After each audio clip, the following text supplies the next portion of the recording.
Te comento que la ansiedad es una sensación que comienza con intranquilidad. Porque si es psicológico, no es del momento, en la gran mayoría de casos, es de algo que pasó hace un buen tiempo o en una etapa de tu vida. La ansiedad es miedo, en cambio la depresión es odio e ira, rencor. ¿En qué etapa de tu vida has guardado eso que no lo soltaste hasta el día de hoy?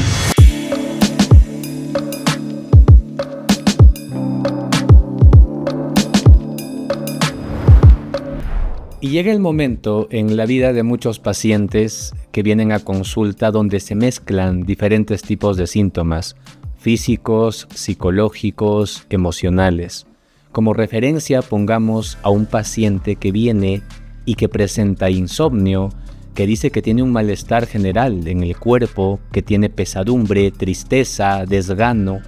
¿Por qué despierta este tipo de sensación? Y justamente en una etapa de la vida. Tengamos en cuenta de que esto puede ser en la adolescencia, en la juventud, en la adultez y en algunos casos, lamentablemente, en la niñez. Y digo lamentablemente porque cuando son niños o infantes hay otro tipo de características que nosotros como psicólogos tenemos que saber interpretar. La terapia se trata de interpretación, se basa en la interpretación del dolor de las personas, del dolor de los pacientes, de descifrar el por qué vienen estos síntomas. ¿Qué quiere decir esta sintomatología? Ahora, hablamos de depresión, de ansiedad, que son temas bastante comunes actualmente. ¿Qué entendemos nosotros como psicólogos más allá de que haya tristeza o que haya angustia o que haya desesperanza o que haya intranquilidad? ¿Qué hay detrás de la depresión? ¿Qué hay detrás de la ansiedad? Te comento que la ansiedad es una sensación que comienza con intranquilidad. Esa intranquilidad que muchas personas sujetan a síntomas y signos, como por ejemplo el sobrepensamiento. Me comentan en consulta de que los pensamientos vienen uno sobre otro, sobre otro, sobre otro, y eso impide que duerman o tengan una calidad de sueño óptimo. Otro tipo de síntoma que también se identifica en el tema de ansiedad es justamente la indigestión, que te caiga mal, la inflamación. Hay personas que comen algo y les cae mal, la sensación de náuseas, la falta de aire o la sensación de falta de aire. Y uno de los síntomas bastante específicos dentro de este tipo de cuadro es las náuseas o la sensación de devolver los alimentos. ¿Qué hay detrás de la ansiedad? La ansiedad oculta una etapa de tu vida donde has atravesado con bastante tensión, pero sobre todo miedo. Esa es la ansiedad, que en su momento es muy probable que no haya sido expresado.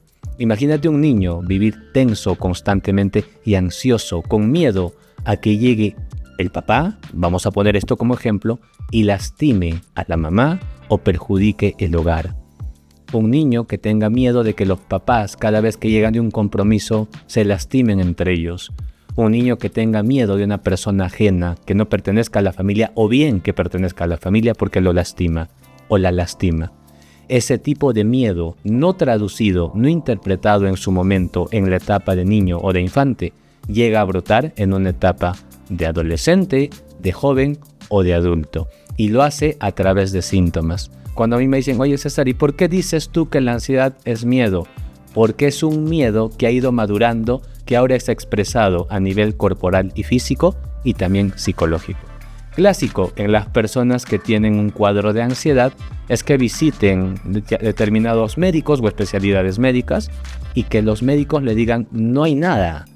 Esa es una señal, es una característica.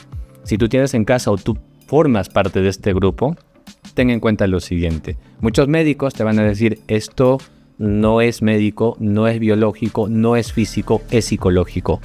Error del paciente al decir, bueno, como es psicológico, todo está en mi mente, entonces me tranquilizo. No, al contrario. Si es psicológico, tienes que poner más alerta, porque si es psicológico, no es del momento, en la gran mayoría de casos, es de algo que pasó hace un buen tiempo o en una etapa de tu vida. ¿Y qué tienes que hacer? Revisarte. Si es mental, psicológico, como dicen muchos profesionales de la salud, el paciente no tendría por qué decir, bueno, entonces me descuido. Como es psicológico, no me importa mucho, ya lo voy a controlar. Hay momentos donde no los puedes controlar, no los vas a poder controlar. Y esos momentos que no los vas a poder controlar, tienes que acudir a un profesional de la salud mental.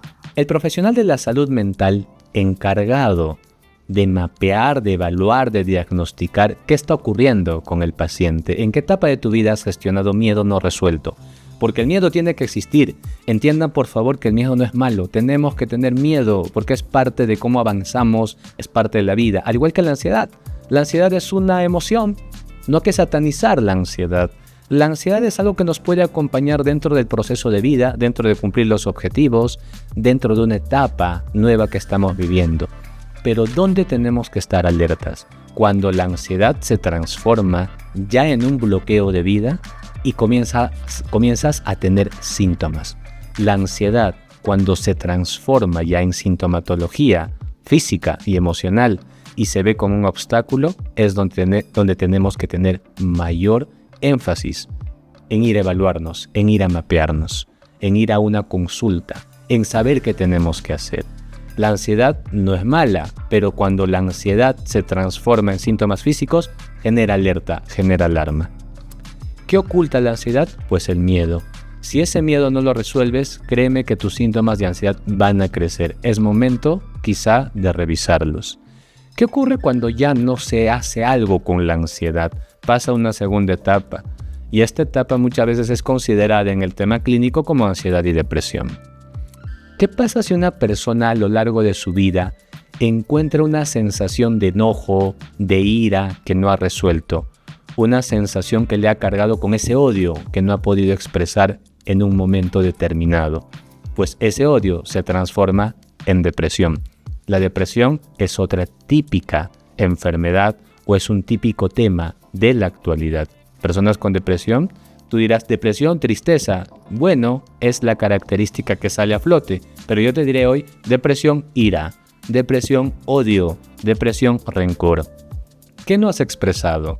¿Con qué no te has conectado de manera tan natural y que hayas podido explayarte y decir yo odio esta situación, yo tengo rencor a esta persona? ¿Por qué te has reprimido? ¿Por qué te has cohibido?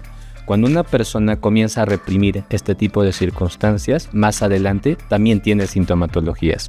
¿Y cuál es una de esas sintomatologías? La tristeza y la desesperanza, lo que hoy se conoce como depresión.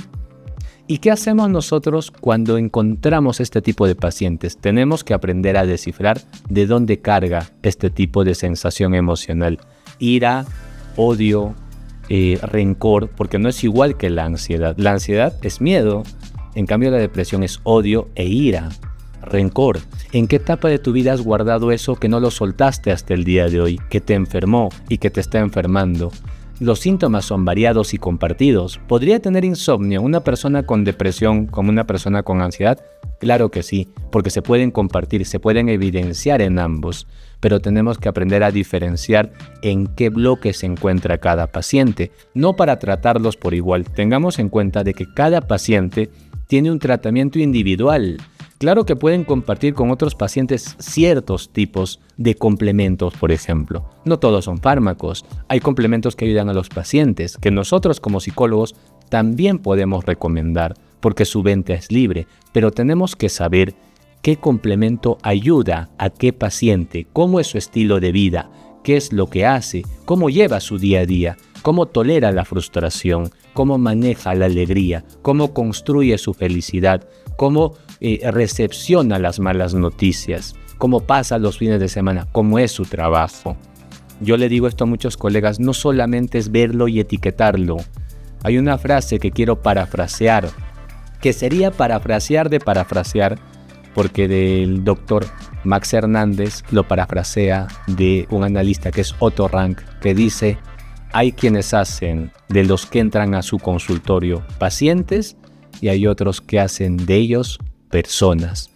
Y dentro de un tratamiento psicológico, emocional, terapéutico, es imperativo tener en cuenta como analistas de la conducta y de las emociones que esas personas sufren, que esas personas están conectadas con un dolor que probablemente no lo han entendido en alguna etapa de su vida.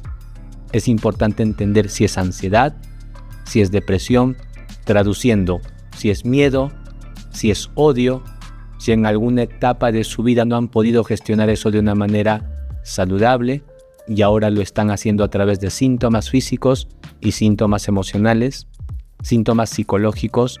Las etiquetas son importantes, lo entiendo, para calificar, catalogar, para poner estadísticas, pero no siempre son recomendables en el proceso de interpretación del dolor. ¿Qué tenemos que interpretar del dolor de los pacientes? El motivo, el por qué. ¿Qué nos quiere decir el dolor del paciente? ¿Qué nos quiere decir esa ansiedad? ¿Qué nos quiere decir ese miedo? ¿Qué nos quiere decir ese tipo de rencor no trabajado? Hay un porqué. Ese porqué es justamente el descifrar. En terapia nosotros lo conocemos como interpretación y elaboración. Y el paciente dice en un momento, me estoy dando cuenta de que ese rencor que yo tenía sí era lógico, pero ya no es productivo en la actualidad. No me ayuda. No puede girar mi vida en torno a este rencor. Mi vida no puede girar en torno a este miedo. ¿Por qué no lo intento? ¿Por qué no lo hago? ¿Por qué no he agarrado ese trabajo? ¿Por qué no obtuve este tipo de actividad en mi vida que siempre he querido obtener? ¿Por miedo? ¿Por qué no dijiste lo que tenías que decir? Ahora que tienes sintomatología, la pregunta sería, ¿se puede curar? ¿La ansiedad se cura? ¿La depresión se cura? ¿Se trata? ¿Va a vivir conmigo? La ansiedad, como te lo mencioné hace un momento, es parte del ciclo de la vida. Es una emoción. Es como decir, si alguna vez me preguntas, me voy a poner triste, yo te diré, si tienes un motivo, te pondrás triste. Si tienes un motivo, te pondrás alegre. Si tienes un motivo, te pondrás ansioso. Pero es muy diferente que tu vida gire en torno al miedo, que tu vida gire en torno al rencor o al odio, que tu vida gire en torno al miedo más el odio. Eso es diferente. Si tú sientes que ya está traspasando, que está trastocando tu integridad en el tema emocional y en el tema físico, es momento de decir, hoy quiero ver por mí, hoy quiero mapearme, hoy quiero evaluarme, hoy quiero saber por dónde tengo que caminar, hoy quiero saber por dónde tengo que ir, qué tengo que hacer en primer lugar. No vayas a pensar que venir a consulta es que te den consejos, como por ejemplo, eres joven, tienes un mundo por delante. No, si escuchas eso, vete del consultorio, agarra y te vas. No se trata de eso. La escucha es la principal fuente de la consulta y luego la interpretación paulatina, sabiendo cómo es el paciente, sabiendo qué es lo que hace, qué es lo que quiere, cómo está viendo su vida. Pero llega un momento en la vida de toda persona donde podemos hacer crisis. Si esta crisis es acompañada de síntomas físicos, hay que comenzar a pensar en ayuda profesional. Muchas personas hablan de traumas, por ejemplo, y en trauma psicológico o trauma emocional. No todo es trauma tampoco. Hay aspectos que no necesariamente son traumáticos. Quizás has pasado un momento de tu vida para ti muy chocante y que te ha afectado a nivel psíquico o a nivel físico, pero no necesariamente es un trauma. No justifiquemos lo que decidimos en la actualidad por etiquetarnos con trauma. Si hay traumas emocionales, sí, los hay. Hay traumas psicológicos, los hay. Pero quien es encargado de decirte si tienes o no ese trauma es un analista de emociones. En este caso, un terapeuta, un psicólogo, un psiquiatra, te lo podrían mencionar. Pero no que te autoetiquetes y que tu vida gire en torno a eso. Como está de moda, paréntesis ahí, decir que tienen TDAH, por ejemplo. Hay mucha gente que ya cree que esto es una etiqueta de moda.